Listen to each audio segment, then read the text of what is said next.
KMF ಇಂದ ಒಂದು ಸರ್ಕಾರ ಹೇಳಿ ಡೈರೆಕ್ಷನ್ ಅಂತ ಹೇಳಿ ಇದನ್ನ ನಾನು 4 ರೂಪಾಯಿ ಅಂತ ಹೇಳಿದ್ದಾರೆ. 4 ರೂಪಾಯಿ ಜಾಸ್ತಿ ಮಾಡೋದ್ರಿಂದ ನಾವು ಸರ್ಕಾರದ ಮಾನ್ಯ ಮುಖ್ಯಮಂತ್ರಿಗಳು ಏನು ಹೇಳಿದರೆ ಅದನ್ನ ಆದೇಶ ಪಾಲಿಸಬೇಕಾಗುತ್ತೆ. ಅದಕ್ಕೆ ನಂದೇನು ಅಭ್ಯಂತರ ಇಲ್ಲ. ಆದ್ರೆ ನಮ್ಮ ಒಕ್ಕೂಟದ ಪರಿಸ್ಥಿತಿನ ಮತ್ತೆ ಮುಖ್ಯಮಂತ್ರಿಗಳಿಗೆ ಈಗಾಗಲೇ ಮುಖ್ಯಮಂತ್ರಿಗಳು, ಪಶುಸಂಗೋಪನಾ ಮಂತ್ರಿ, ಸಹಕಾರಿ ಮಂತ್ರಿಗಳು ಮತ್ತೆ ಎಲ್ಲ ಸರ್ಕಾರದ ಅಧಿಕಾರಿಗಳು KMFಗೆ ಲಿಖಿತವಾಗಿ 2 ಬಾರಿ ಪತ್ರ ಬರೆದಿದ್ದೀನಿ. ನಮ್ಮ ಒಕ್ಕೂಟದ ಪರಿಸ್ಥಿತಿನ 2 ಬಾರಿ ನಾನು ಹೇಳಿದ್ದೀನಿ. 2 ಬಾರಿ ಏನು ಅಂತಂದ್ರೆ 4 ರೂಪಾಯಿ ಜಾಸ್ತಿ ಮಾಡೋದ್ರಿಂದ ನಮ್ಗೇನ್ ತೊಂದರೆ ಆಗುತ್ತೆ ಅನ್ನೋದು ನಾನು ನಿಮ್ ಗಮನಕ್ಕೆ ತರ್ತೀನಿ. ಸುಮಾರು ನಮ್ಮಲ್ಲಿ ಒಂದು ದಿನಕ್ಕೆ ಇವತ್ತು 12,58,000 ಲೀಟರ್ ಹಾಲು ಬರ್ತಾ ಇದೆ. 12,58,000 ಲೀಟರ್ ಹಾಲು ಬರುತ್ತೆ. ಇನ್ನೊಂದು 2 ತಿಂಗಳು ಹೋದ್ರೆ ಲಾಸ್ಟ್ ಟೈಮ್ ಎಷ್ಟಿತ್ತು? 14.90 ಇತ್ತು. 15.5 ಮೇಲೆ ಬರುತ್ತೆ. ಇನ್ನ 2.5 ಲಕ್ಷ ಲೀಟರ್ ಹಾಲು ಜಾಸ್ತಿ ಬರುತ್ತೆ. ಈ ಮಳೆ ಸೀಸನ್ ಮುಂಗಾರು ಸ್ಟಾರ್ಟ್ ಆದ ತಕ್ಷಣ ಈಗಿನ ಪರಿಸ್ಥಿತಿನಲ್ಲಿ, ಇವತ್ತಿನ ಪರಿಸ್ಥಿತಿಗೆ ಅದು 2.5 ಆಮೇಲೆ ಲೆಕ್ಕಾಚಾರ ಹಾಕೋಣ. ಈಗಿನ ಪರಿಸ್ಥಿತಿನಲ್ಲಿ ನಮ್ಮಲ್ಲಿ 1,98,000 ಹಾಲನ್ನ ಮಾತ್ರ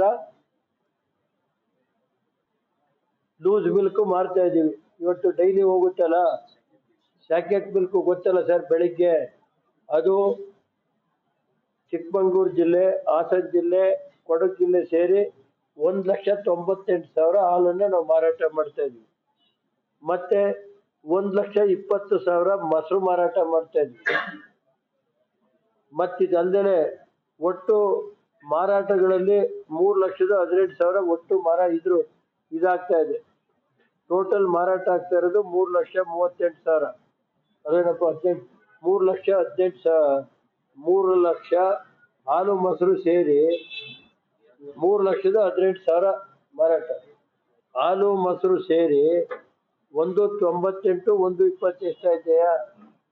2 ಚಿಲ್ಲರೆ 3,18,000 ಗೊತ್ತಾಯ್ತಲ್ಲ ಸರ್. 3.18. ಇನ್ನು ಉಳಿಕೆ ನಮ್ಮಲ್ಲಿ 9,40,000 ಉಳಿಕೆ ಹಾಲು ಉಳಿಯುತ್ತೆ. 9,40,000 ಉಳಿಕೆ ಹಾಲು ಉಳಿಯುತ್ತೆ. ಅದನ್ನ ನಾವೀಗ ನಮ್ಮಲ್ಲಿ ಮುಂಚೆನೆ ನಾನು ಪೆಟ್ ಬಾಟ್ಲಿ ಎಲ್ಲ ಕೋಲಾರ ಎಲ್ಲ ಮಾಡ್ಕೊಟ್ಟೆ ನಾನು ಅಧ್ಯಕ್ಷ ಇದ್ದಾಗ.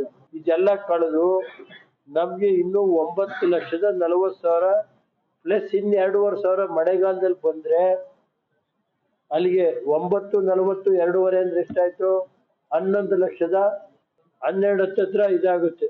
ಗೊತ್ತಾಯ್ತಲ್ಲ ಸರ್. 11,90 ಆಗುತ್ತೆ ಅಂತ ಇಟ್ಕೊಳ್ಳಿ. ಈಗ ಒಂದು ತಿಂಗಳಿಗೆ 9 ಕೋಟಿ ನಷ್ಟ ಬರುತ್ತೆ. ಒಂದು ತಿಂಗಳಿಗೆ 9 ಕೋಟಿ ರೂಪಾಯಿ. ಈಗಿನ 4 ರೂಪಾಯಿ ರೇಟ್ ಜಾಸ್ತಿ ಮಾಡಿದ್ರೆ ಒಂದು ತಿಂಗಳಿಗೆ 9 ಕೋಟಿ ರೂಪಾಯಿ ಈ ಒಕ್ಕೂಟಕ್ಕೆ ನಷ್ಟ ಬರುತ್ತೆ. ಅದೇ ರೀತಿ ಬೇರೆ ಒಕ್ಕೂಟಗಳಿಗೆ ಎಷ್ಟು ನಷ್ಟ ಬರುತ್ತೆ ಅನ್ನೋದನ್ನ KMF ತಿಳಿಸ್ಬೇಕಾಗುತ್ತೆ ಸಾರ್ವಜನಿಕವಾಗಿ. ಒಂದು ಸಂಸ್ಥೆನ ಕಟ್ಟೋದು ಅಷ್ಟು ಸುಲಭ ಅಲ್ಲ. ಕಟ್ಟಿರೋದನ್ನ ಉಳಿಸ್ಕೋಬೇಕಾಗುತ್ತೆ ನಾವು. ಈ ಪರಿಸ್ಥಿತಿನಲ್ಲಿ ನಾವು ಯಾಕೆಂದ್ರೆ ಒಂದ್ ಕಡೆ ರಾಜ್ಯದ ನಮ್ಮ ಮುಖ್ಯಮಂತ್ರಿಗಳು ಹೇಳಿದ ಮೇಲೆ ಅವ್ರ ಮಾತಿಗೆ ನಾವು ಗೌರವ ಕೊಡಬೇಕಾಗುತ್ತೆ. ಅದರಿಂದ ನಾವು 1ನೇ ತಾರೀಕಿಂದ 4 ರೂಪಾಯಿನ ರೇಟ್ ಜಾಸ್ತಿ ಮಾಡಿ ನಮ್ಮ ಲಾಭದ ದುಡ್ಡು ಐತೆ. ಲಾಭದ ಒಂದು 5,500 ಕೋಟಿ 6 ಕೋಟಿ ಬರುತ್ತೆ ಲಾಭದ್ದು. 6 ಕೋಟಿ ದುಡ್ಡು ಬರೋವರೆಗೆ ಎಷ್ಟು ಬರುತ್ತೆ ಅಷ್ಟರವರೆಗೆ ಮಾಡ್ತೀವಿ. ಬಂದ್ಮೇಲೆ ನೋ ಪ್ರಾಫಿಟ್. ನನಗೆ ಯಾಕೆಂದ್ರೆ ಯಾವುದೇ ಸರ್ಕಾರ ಅಲ್ಲದೋದ್ರೆ ಸರ್ಕಾರನೇ ನೇರವಾಗಿ ನಾನು ಇಲಾಖೆ ಅಧಿಕಾರಿಗಳನ್ನು ಕೇಳ್ತೀನಿ, KMF ಕೇಳ್ತೀನಿ. ನಷ್ಟ ಆದ್ರೆ ಯಾರು ಜವಾಬ್ದಾರಿ?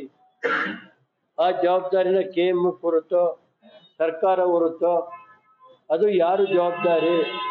ಇದನ್ನ ಹಾಲ್ ರೇಟ್ ಜಾಸ್ತಿ ಮಾಡಿ ಅಂತ ಯಾರು ಕೇಳಿದರು?